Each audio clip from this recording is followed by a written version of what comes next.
Thanks so much, Andrew. Well, good evening. And tonight, breaking news on the teen stabbing attack in Perth. The Prime Minister insisted this was not an act of terrorism, but a call to 000 could prove him wrong. I've got those breaking details in just a moment. Plus, Israeli tanks roll into Rafa in the past few hours. We'll get the latest. And Education Minister Jason Clare tells us he'll take Josh Frydenberg up on his suggestion to visit the Holocaust Museum. This after Frydenberg schooled Clare right here last night. But first, a senior figure who sits on the community board that gives advice about the criminal detainees has been involved in some of Victoria's biggest scandals. This is the board that allowed the detainee who allegedly bashed a Perth grandmother not to wear an ankle bracelet. One member of that board, appointed by the Albanese government, is Graham Ashton, the former Victorian Chief Commissioner of Police. Now, he's had an illustrious career, but as Police Commissioner, he had to defend his involvement in some of Victoria's biggest political scandals. Ashton had a spot of memory loss during Victoria's hotel quarantine inquiry, as investigators probed why private contractors and not police were in charge of hotel security arrangements. Ashton's text messages indicated that he wasn't at all keen on running hotel quarantine. Graham Ashton sent a text a day before hotel quarantine was announced. My advice is that the ADF will do passenger transfer and private security will be used. Yeah, I can't remember where I got that advice from. With half of his own phone records missing, Victoria's former top cop fronted the hotel quarantine inquiry to deny emails and text messages which specifically state private security was used on his recommendation. Do you recall at any point having to persuade anyone that private security should be used? No, not at all. And as Police Commissioner, Graham Ashton also fought to keep the Lawyer X scandal secret, with police spending $4.5 million on a legal fight that went right to the High Court. The Royal Commission into this scandal found that Ashton had known that Nicola Gobbo was a criminal defence barrister who was operating as a human source as early as 2007, when he worked at the Victorian police watchdog, the Office of Police Integrity. The Royal Commission found, and I quote, he should have known that this inherently problematic situation warranted urgent legal advice as to its propriety and that it may very well raise issues requiring the OPI's investigation and oversight. Ashton was also Chief Commissioner when George Pell was charged on 26 counts of historical child sexual assault. His deputy travelled to Rome when Pell was interviewed. Every one of the charges and allegations ultimately failed. Now, Ashton denied there'd been any police vendetta against George Pell. Have been accused, or not you personally, but well, maybe you personally as well, the police are running a vendetta against George Pell. Yeah, what a joke. We don't run vendettas against people. That's not what we're about. That's not what we take an oath to do. We take an oath to serve the community, and that means that we do it without fear or favour. And that means that if we get allegations, they get looked at and, if necessary, investigated. It doesn't matter who that is, and nor should it in this country. Do you feel any sympathy for George Pell? It's not a matter around which I give any sort of personal thought to. Now, those who know Victorian political and police circles well question why a controversial figure would be appointed to a high-stakes Commonwealth board in an area where the Albanese government has been under intense political pressure. Now, another appointee to the board is Carmel Guerra, who has been a strong advocate for young people of refugee and migrant backgrounds in Victoria. And half this board's members are part of the government. Half of them work at Home Affairs or Border Force. This community board is far from independent. The board was created by the Albanese government in December last year, And it doesn't make decisions at arm's length from the government, even according to its own description. And I'm quoting here from its own website, the board provides informed, impartial and evidence-based recommendations to the Minister for Immigration or the delegate concerning the necessity of visa conditions. So the board provides recommendations to the Albanese government, to the Immigration Minister, Andrew Giles, or the Home Affairs delegate, and it's the minister who has the final say. So it's curious that Anthony Albanese tried to claim this board was independent to avoid taking responsibility for a detainee being allegedly involved in Ninette Simmons' violent assault. So I think that's a wrong decision by that board, but they make their decisions independent. Well, they make the decisions independent. One of the things that we have in this country is a separation there. Well, we've just shown that that isn't actually accurate. Now, the fact a detainee wasn't wearing a monitoring device when he allegedly bashed Ninette is still a live political issue today. Attorney General Mark Dreyfus tried to sidestep the question of whether the board was independent on ABC this morning. The independence of the board is not before the courts. We've had the comments from Clare O'Neill, which seem to contradict the Prime Minister's view that the board was independent. Is the board independent? Well, I'm going to leave those comments where they are. Are they independent? Well, I'm not sure exactly why this distinction matters. I'm trying to describe the function of this Community Protection Board. And he also claimed in that interview that the board was legislated. The only problem with that is that according to the Shadow Minister, Michaelia Cash, there's no legislation. She says the board isn't legislated at all. Now, as Andrew Giles himself admitted in Parliament in February this year, he has the final say, the final sign-off on the advice presented by this board. In Senate estimates last night, it was confirmed that the Minister, not the Community Protection Board, is the final decision-maker in relation to the conditions placed on the 149 former detainees. Given this, can the Minister now tell the Australian people how many of the 7 murderers and 37 sex offenders released into the community by the Albanese government are not wearing ankle bracelets? And a critical part of that was, of course, the establishment of the Community Safety Board, a body composed of eminent law enforcement and other professionals to provide us with expert advice on how to manage this cohort in the community.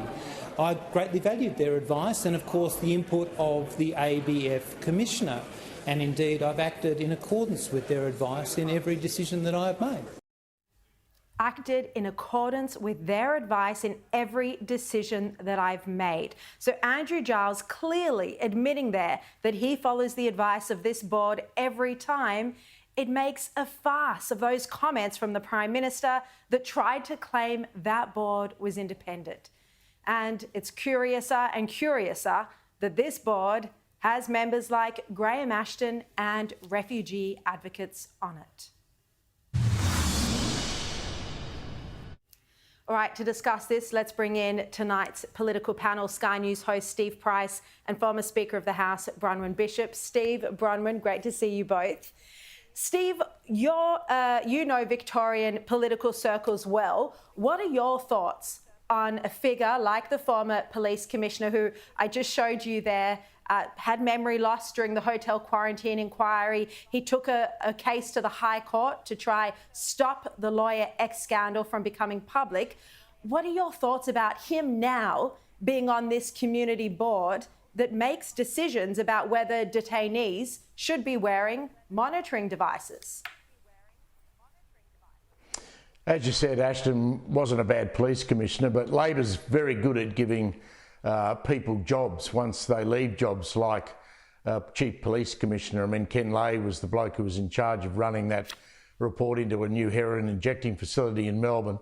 Ashton himself had a very big lapse of memory during that inquiry, and we should remind everybody, of course, that 800 Victorians in aged care died during the COVID lockdowns. Now, that inquiry was to find out exactly who employed the private security firm, where the contracts were let and who they were let to, and we still have no answers to that. So it's very unusual, I think, that he has ended up on a board such as this, given his track record, particularly during the COVID lockdowns. And that we're not, of course, suggesting that he's not qualified for it, but he has been a controversial figure. Bronwyn, given what, we've just been speaking about this community board, shouldn't Albanese have just apologised unreservedly after Ninette Simmons was bashed, rather than try and say, oh, it wasn't us that made the decision, it was this independent board? But that's the way Albanese operates. Nothing will he take responsibility for at all. It's always somebody else's fault. Now, the mere creation of that board looks to me like an artificial construct to separate the minister from the decision-making and to try and protect him from the problem because he's just so hopeless. But it again lands them in trouble. I mean, you are sworn in as the minister to look after these problems. That's the job you're sworn in to do. That's why you get an extra salary, because that's the extra job. And yet here, it's a pretend that, the minister really didn't do that. It's not my government that did that. I'm not responsible for that dreadful bashing. Well, yes, you are. Yes, he is. Because at the end of the day, it's his policies, firstly, agreeing to, on the facts of the High Court case, to saying, no, we can't let whatever that alliteration of letters is, we can't let him off, be incarcerated forever because we can't ever see him going to any other country. That was an agreement, that was a deliberate decision of the government. Then they decided to let all the others out, and they only had to let him out and then test all the others. Then we have the ridiculous position of creating this board, and this man who throttled that woman, who carried out that dreadful bashing, was already up on on drug charges. Just adding the man who allegedly was involved in that dreadful thing that occurred. Quite right. He's to have his day in court, but there were other things that he'd been found guilty of. So it's all the time a cover-up. It's a pretend. And the thing is that the public were told, oh, these people will all be wearing ankle bracelets, they'll all be monitored. We were led to believe, they clearly said, so many press conferences, we will keep the community safe, we have these measures in place, and then you find out, well, the measures weren't in place and members of the community weren't safe. Now, let's go to some breaking news just this evening. As you know, the WA Premier and the Prime Minister insisted that the stabbing attack in Perth on Saturday night was not terrorism. They said it wasn't an act of terror. Well, breaking news tonight that police are now reportedly reevaluating that decision in light of new information. The Nightly has exclusively reported that the teenager made references to Palestine during a 000 phone call in the moments before he died.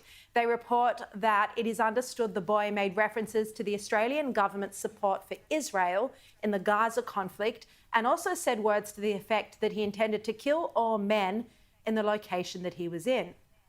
Now, Steve, we know he also sent messages about jihad. A video also shows him throwing a homemade bomb into a school toilet. That came out just last night. So, Steve, surely it's just accurate to call this a terrorist attack, given the jihad messages, what he said, according to the Nightly, in this 000 call to police. Well, if it wasn't a terrorist attack, why was he in a radicalisation program that clearly failed? I mean, why is a 16-year-old put into a program like that if he doesn't have thoughts about being involved in a terror attack? He's made these threats, he's made these phone calls.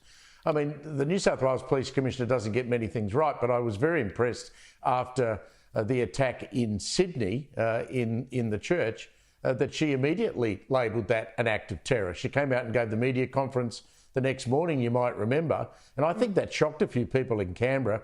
certainly shocked the federal Labor government, I think, that she was so strong about that and declared it a terror attack immediately. I just don't understand, you know, Perth's a long way away, WA's a long way away, but this 16-year-old had been enrolled in a radicalisation program, which clearly didn't work.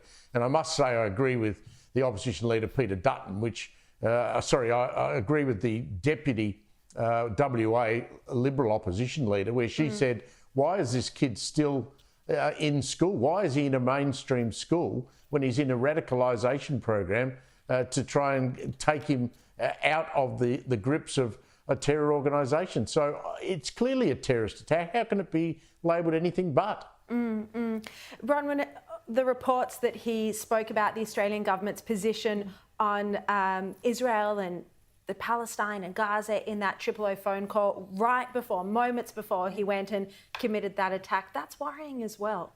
Well, yes, it is, because we've said again and again, total failure of leadership at the top from Albanese to say that firmly that Israel has the right to defend itself, that Hamas is a terrorist organisation, and that all these demonstrations that are going on worldwide are pro-Hamas. They are pro a terrorist organisation.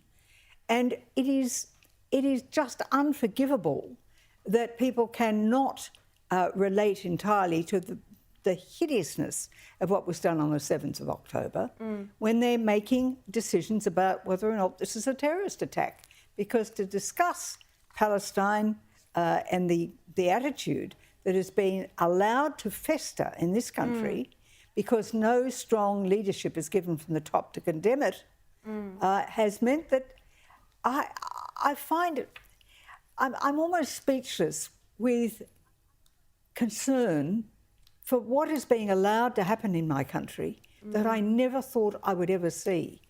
And when I see authorities and governments trying to say we shouldn't call it a terrorist attack, trying to somehow cover up the fact that it is.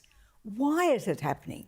Why is it permitted that reality and the hideousness of what has been perpetrated and the dishonesty of the campaign against what is being done has been allowed to occur? I do not understand it. And it frightens me in my country to see that what I thought was dead and buried after World War II has been allowed to rise up again. Yeah.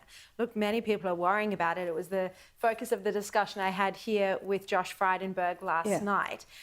Now, you'll recall that he spoke about Education Minister Jason Clare. Specifically, I asked him about Jason Clare's comments that chants like "from the river to the sea" mean different things to different people. Well, here was what Frydenberg had to say last night. Well, I think the Education Minister should get an education, and he should go down to the Sydney Jewish Museum and sit down with Holocaust survivors. So I asked Jason Clare today for a comment whether he was going to take Josh Frydenberg up on his suggestion. And he said to us, "I count Josh as a friend. I would be happy to do that. Let me be absolutely clear. There is no place for hate or anti-Semitism on our university campuses or anywhere else. And that's what I have told university vice-chancellors."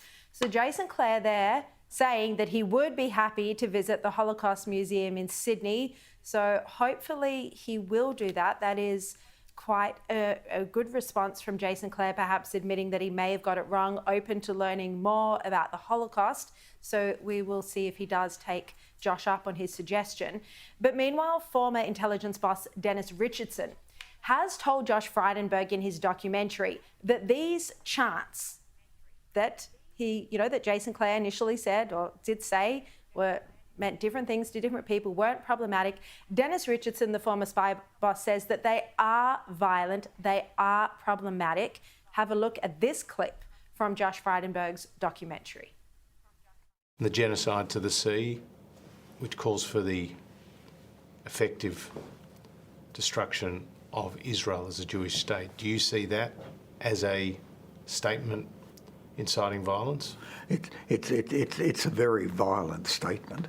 There are sections of the Australian community who do see people of the Jewish faith, wherever they are around the world, as part of Israel. Therefore, statements of violence against Israel can very easily flow over into actions of violence against communities in our own country. On the issue of the river to the sea, Dennis Richardson again described it as an extremely violent statement. It is. And so it has no place on our streets. I agree. Steve, the Prime Minister there saying he agreed that that chant has no place on our streets. We haven't heard that from him in such a strong way yet. That's what he told Josh in this upcoming documentary. So does this leave the door open then to maybe the Prime Minister banning the chant, decreeing it a hate slogan? Well, congratulations on the Josh Frydenberg interview, and why can't the Liberal Party drag him back into politics? I mean, I'll say that up front. He was very impressive last night in that interview with you.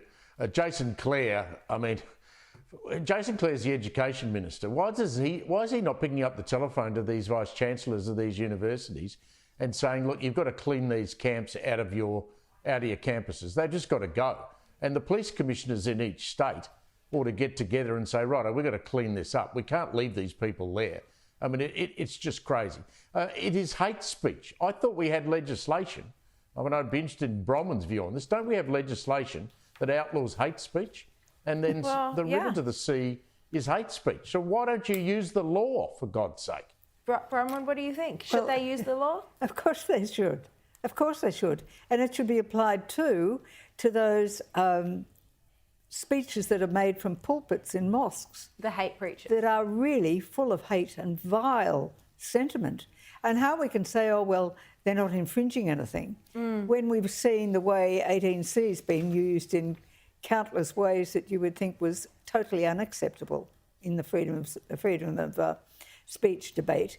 That is not freedom of speech that we're hearing river to the sea. And people say, oh, they don't even know which river or which sea. They know very well.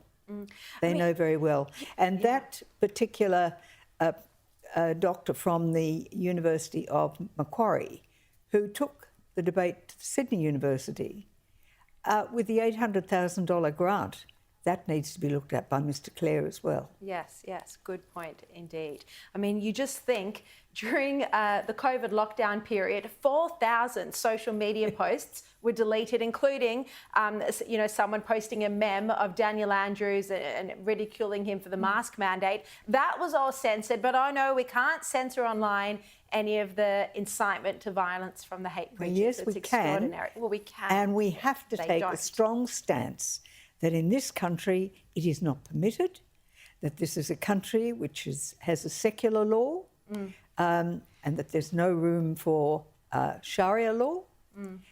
There's no room for, except as people worship within their own confines, but Sharia law is a law that comes into force. Wouldn't replace regular Australian law. In Australian law, yes. No, there's no room for that. Steve Price, Bronwyn Bishop, thank you both so much. Now, coming up, a sigh of relief for mortgage holders with a cash rate on hold, but could high inflation and high spending and next week's budget derail this?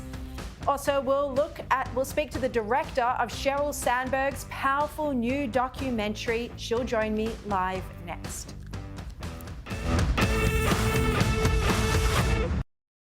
Welcome back. Well, the Reserve Bank kept interest rates on hold today at 4.35%, but the Governor, Michelle Bullock, refused to take another potential hike off the table. Here's what she had to say. We've always felt that it was a bit too soon to declare victory, and I think the numbers in recent weeks have demonstrated that for us. We think policy is restrictive. We don't think we necessarily have to tighten again, but we can't rule it out. If we have to, we will. All right, let's bring in now macro business chief economist Leith Van Onselen. Leith, good to see you.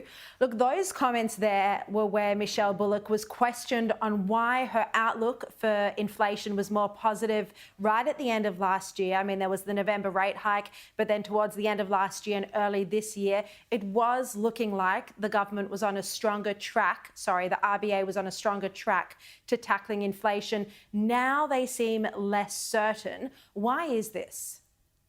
Yeah, so in early January, we received the December quarter CPI data, and what that basically showed was that inflation was falling quicker than the RBA expected. And then obviously 2 weeks ago, we got the March quarter CPI data, which showed that it's rising slightly more than what they expected. So effectively, you know, economists were caught out, the Reserve Bank was caught out, inflation looked like it was better than it was, and now it looks slightly worse than they were expecting. So as a result, inflation's proven a bit more sticky. I think Michelle Bullock's taken a really sensible approach here. She's basically neutral interest rates. So she's saying the situation is uncertain. They're concerned about inflation, but they're also concerned about ultra weak consumer spending. So retail sales data released today by the ABS showed that per capita retail sales fallen by nearly 6% since 2022.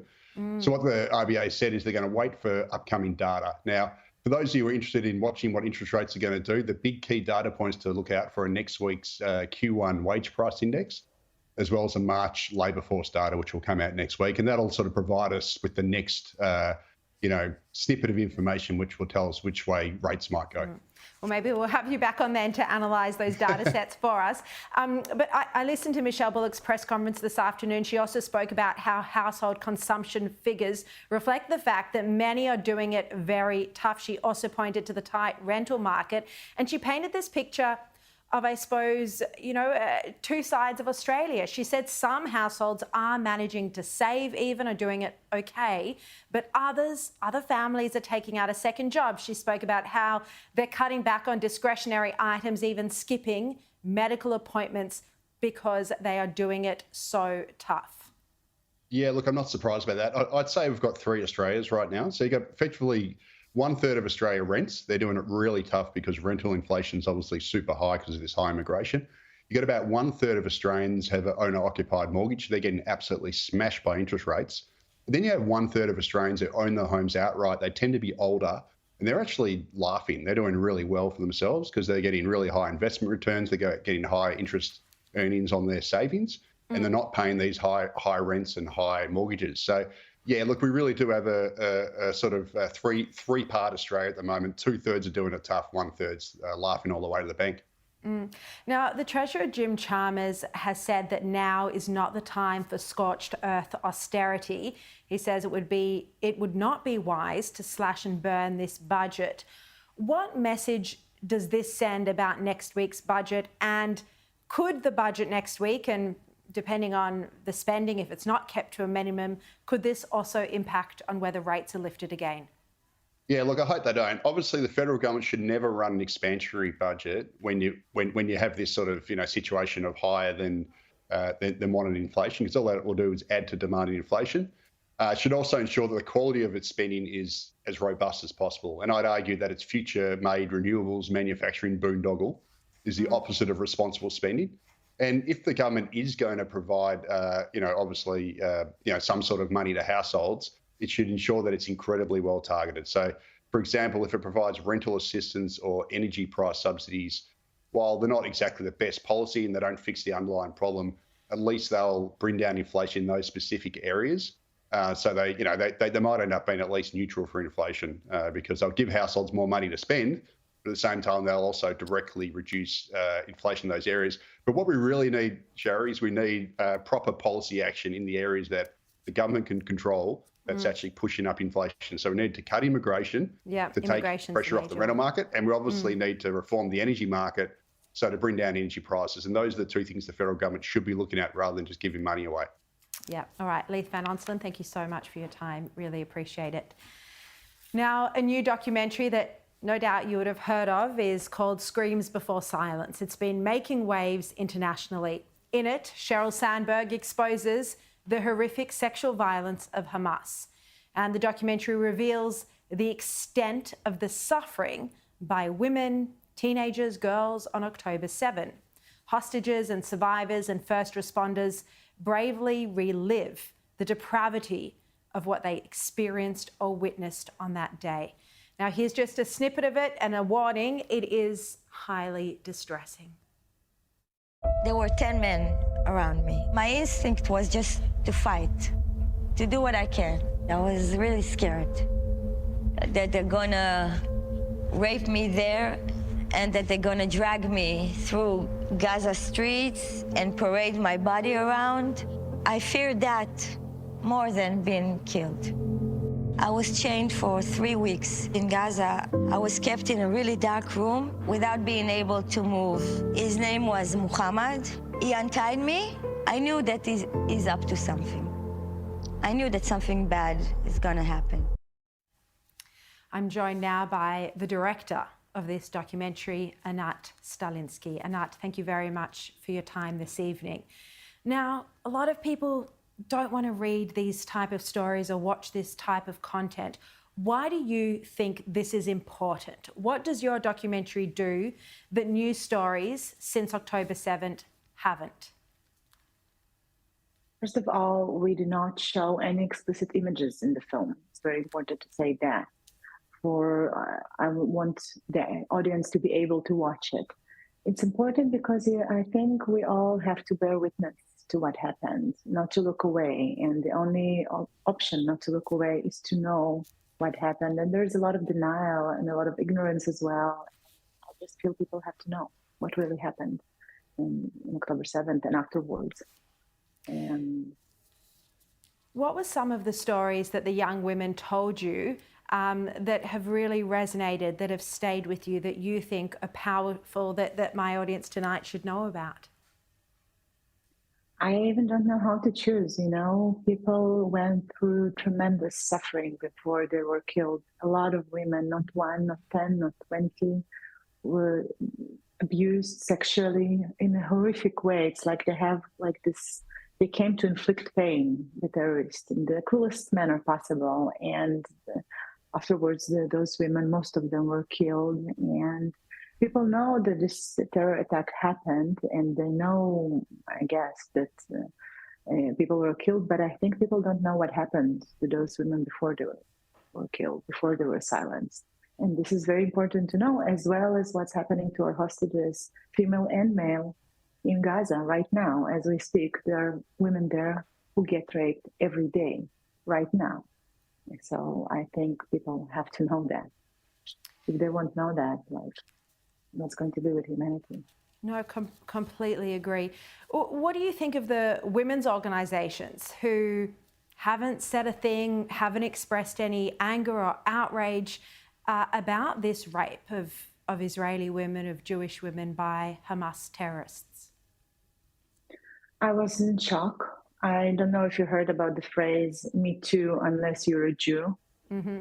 And this is how we all in Israel felt, all the women of Israel felt. And it took a few months before the women organizations started to talk about what happened, to address what happened.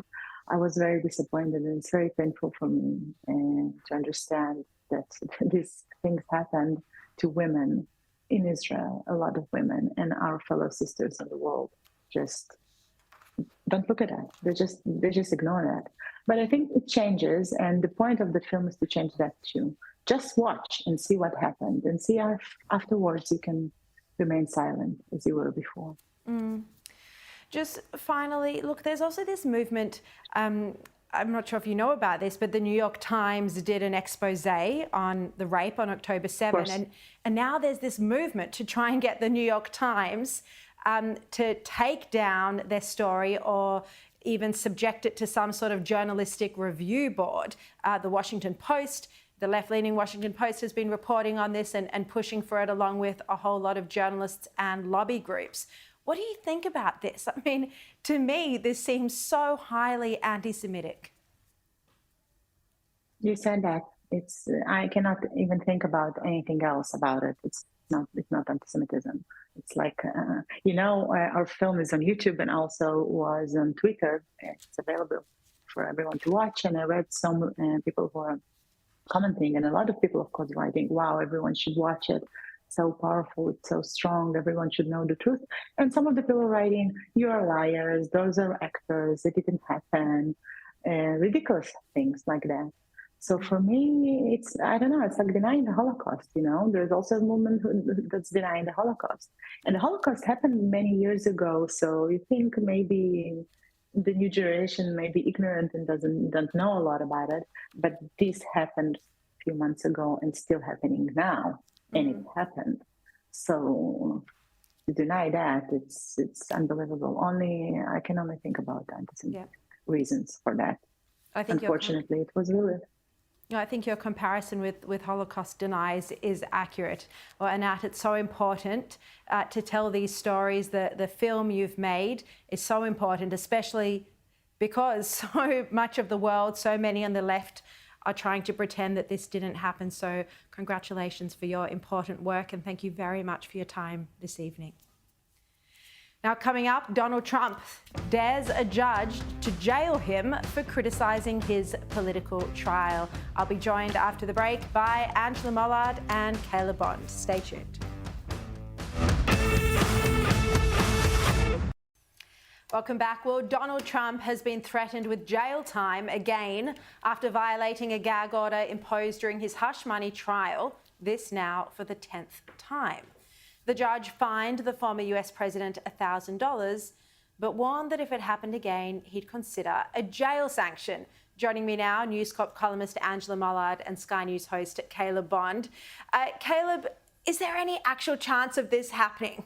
Well, I don't think it's impossible. It'd be great for, of course, the Democrats in New York who are essentially running this case to have him locked up for a little while. But if they did that, what would they be achieving? Because seriously, this case and all the others that have come before it and will come after it simply bolster Trump in terms of going out to his base and saying, well, you know, they're coming after me because really they're coming after you. And chucking him in jail for a couple of days to make a statement about whether he's been, essentially breaking this gag order is not going to turn the dial. It's not going to convince any Democrat not to vote for him that already wasn't going to vote for him, and it's not going to convince anyone else to not vote for him because they'll go, well, seriously, you're using the justice system to go after Donald Trump. I think, if anything, getting locked up would be fantastic for Donald Trump, and because he could once again say, look, they want to silence me, and the reason they want to silence me is because they want to silence you. I just don't see how he loses out of this situation. I mean, you've got Trump, Angela, on the one hand, who has all these cases that he's going to face, both civil and criminal. But then you've got Biden, who keeps making these terrible, incomprehensible mistakes and slip-ups where he can't remember the end of the sentence from the beginning. So, you know, which is worse, do you think, in the voters' minds? Look, I don't think there's no winners. And if you think about either of them being the leaders of this country right now, and we were going to the polls voting for either one of them, there would be outrage in both directions of it. But this is the problem with the flawed American electoral system. But to your point, Caleb, I want to see him go to prison just purely for the entertainment value. Exactly. And Trump knows that. He loves that.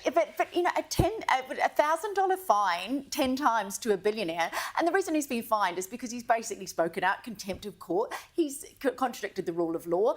He probably does need to go into jail. But to your point, you know, you just don't win. I don't know. The American election, I just feel deeply sad for the American people that in 2024, these are your only options. Yeah, no, I agree with that.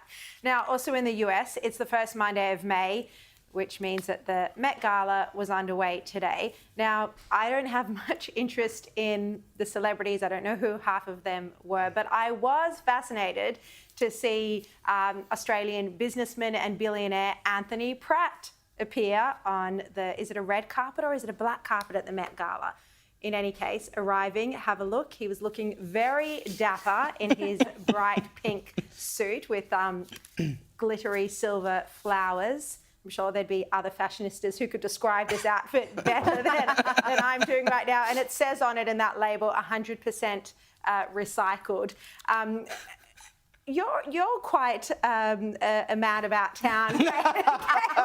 Thank you. Well, if you asked the people of Warrnambool, they'd probably agree last week as well. But yes, go on. But I thought Anthony Pratt looked wonderful. It was very rare to see him wearing pink at all, but making such a public entrance like that. Well, I always say real men wear pink. And, you know, you get these blokes and I've got pink on my tie and I have a pink jacket. I'm sure the viewers have seen it occasionally before. And you get these men, they say, oh, it's salmon. It's not bloody salmon. You're wearing pink. Just admit you're wearing pink. And just a tip for all the blokes watching. I think he looks wonderful. I know. And all the blokes watching, I would say, if you are a single man, wear pink because women love it. They love a man This is your who wears dating advice, pink. Caleb? Because it is my dating advice because it shows it shows confidence. A man who is confident enough to wear pink, particularly a hot pink like Mr. Pratt was wearing there. Barbie pink. You know, I think we would it call just Caleb. screams confidence. Well, Anthony's happily married. He's not single, but good fashion advice from you as a single man, Caleb. Angela, tell us about some of the fashion from the women. Oh, look, I've got a problem with the Met Gala. It's not fashion, it's obstacles to women doing things that women need to be able to do, which is go to the toilet, eat, stand up, sit down, walk. There are women on this carpet who had to be carried up the carpet. Sarah Jessica Parker had to go to the event standing up in a limousine because she could not sit down in her dress. Wow. There's a woman wearing a wooden... There she is. Look at her. She's standing up. She can't sit down. There's a woman in a wooden bodice. Look, this is it there. I mean, how can you possibly sit down in a bodice made, or a corset made of wood? I don't know. It's reductive. It's... You know, it's all focused on the women. Some of the men's fashion this year is actually really great. I mean, Rita Ora's husband, the director, how do you say it? The guy, you know, the amazing New Zealand film director, he was wearing a gorgeous three-piece leather suit. Chris Hemsworth looked great. Kim Kardashian's waist looked like she'd had a couple of ribs taken out. And I don't want to sit here talking about what women look like. I want to go in there, as Caitlin Moran wrote in her book about feminism, the moment that women can go to these events wearing a flat pair of shoes and sit down and be taken seriously at the table. This is a dinner. Half those women wouldn't even have been eating, so there's a waste of food. Half of them isn't wouldn't it? eat at all. They'd probably just be taking Ozempic pills. Now, for a completely different change of pace, there was developing news today that Israel has taken control of the Palestinian side of the Rafa crossing in Gaza after launching a military operation overnight their time. The IDF says it's hit multiple targets already, and this comes as Hamas claimed at the last minute after refusing to agree to any ceasefire deal for months. Suddenly, Hamas, in a propaganda exercise, claimed that it had agreed to a ceasefire deal just as Israel was entering Rafah. Caleb, this is the final hiding place of the terrorists. You'd also presume this is where the remaining hostages who are alive would be. Israel has to defeat the terrorists, and this is the last place that it needs to go. And it did have an evacuation order for Palestinians. Yeah. And, I mean, they've been hiding behind, Hamas and Palestine have been hiding behind this business that, you know, Rafa is where the refugees are, so please don't come here. It would be against international law. It's a war crime, etc., etc. But we know that the whole time, whether it be in tunnels or through other means, Hamas has found ways to hide in hospitals, etc., to essentially try and protect itself from the attacks that it deserves to feel. We hear that apparently they've agreed to a ceasefire deal. Well, we don't know the exact terms of this ceasefire deal. Israel says that it does not meet the terms that they set out. And we know that last time we had a ceasefire, Hamas broke it very quickly. So why would you have any belief that if you had a ceasefire this time, that it would be any different? And if you have a ceasefire, particularly at this point in the war, all you're really doing is saying, here's more time to go and retool and come back at us harder later. Why would you agree to that? Just very quickly before we go, we hear the Min's government today, Angela, cracking down on knife crime. This after we've seen a spate of knife attacks in recent weeks. That's right. It's taking on a Queensland policy whereby police do not have to have suspicions about what people are carrying to actually scan them and look at them and use those wands to see if they are carrying a knife. The fact is, if you're carrying a knife, there's every likelihood you have an intention to use it. You don't carry a knife around in normal life. So I completely strengthen the police by allowing them to do this. It should be national policy. They should be able to stop people carrying these sorts of weapons on our streets, as per the many incidents we've seen in the last 3 weeks. Yeah, exactly. Angela Mollard, Caleb Bond, thank you both so much. Now, after the break, the violent gang warfare plaguing a town here in Australia. The reporter who broke the story will join me next. Welcome back. Well, violent gang warfare is plaguing a remote town in the Northern Territory, and it's left the tiny community petrified. Here was the moment Nayu was attacked by up to 25 armed people last week. Gun. Hey!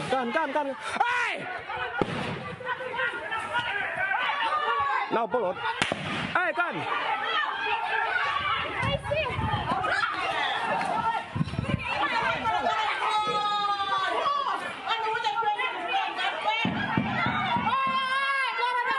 Got him! That person with that brother. Mike got gun, Mike!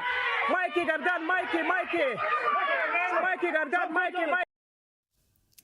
All right, the Australian's journalist Liam Mendes, who exposed this, joins me now. Liam, what on earth is going on? This is unbelievable footage. Thank you for having me. It was really distressing footage here. It's 2024 in Australia, and we have a person who has allegedly shot 4 people with a shotgun as part of a dispute between families in Daly River. And this was, if this was to happen in Sydney or a regional part of Victoria or Queensland, the entire country would be talking about this. But for some reason, we're not. 4 people have been shot in broad daylight. They had to have their pellets removed from their skin at the local clinic. And there are children that you can see right now in that video fleeing for their lives. It's nothing short of tragic. We have been covering this, your story on Sky News tonight. Jacinta Price was on with Andrew Bolt earlier. You've spoken to the town's Indigenous elders. What do they think of why these violent gangs are treating them like this? There's a few things to look at here. And I'm told this dispute is actually between these 2 families has been going on for several years now, and it's escalated to this point where one family called in this gang called the Jovi Boys. But if we want to look at it at some of the deeper causes here, and this is what one elder told me quite in detail, is that there's a problem of people in community not having anything to do. There are no job opportunities. Most people are on Centrelink, and what he said to me was that no one sees the benefits of working because people already get paid to essentially not work, and this is why we see these disputes. There's nothing else for people in community to do, so all they can, these disputes fester and turn into what we saw last Tuesday. You also had an exclusive story on The Australian today on another completely different topic about Bruce Lerman and the place that he was living in, the luxury apartment. Tell us about that.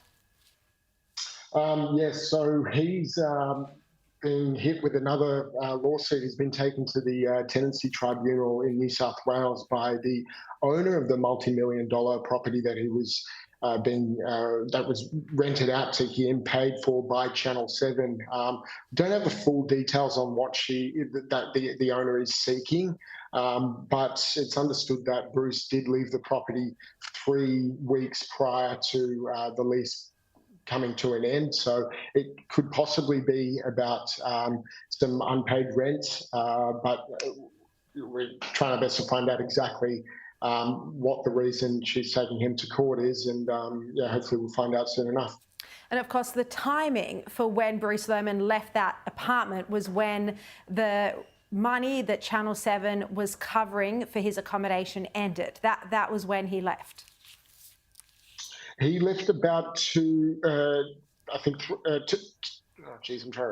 3 weeks before he was meant to leave, before that contract with Channel 7 finished. Yeah, all right. Liam Mendes, thank you very much for joining us. And again, congratulations on your excellent reporting. I'll see you tomorrow night at 8 o'clock. And right now, here's Paul Murray.